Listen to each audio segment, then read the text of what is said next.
Good day, Katniknik. In this video, I will show you how to hard reset Infinix Note 30 5G. Model number of this phone is Infinix X6711. So I'm gonna show you how to hard reset.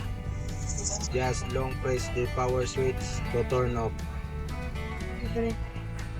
Then wait 5 to 10 seconds to make the phone fully turn off, and then long press volume up, and then long press power switch.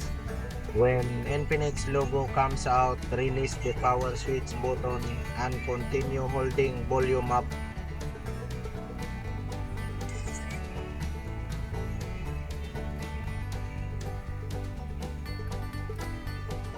Just continue hold volume up.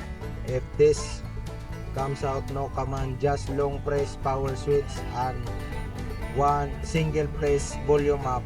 Long press, then single press volume up, then choose use volume down to select and go to wipe data factory reset.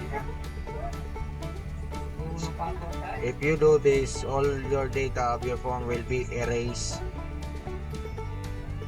So make sure that you have no important files in your phone before doing this hard reset.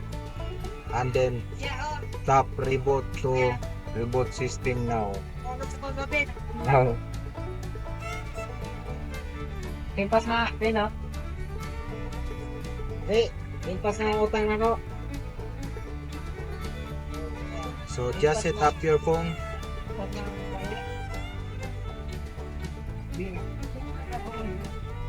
Utang, utang.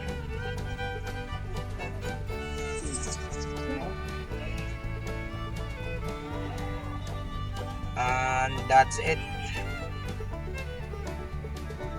So upon resetting your phone, it takes 2 to 5 minutes to open before set up into the home screen.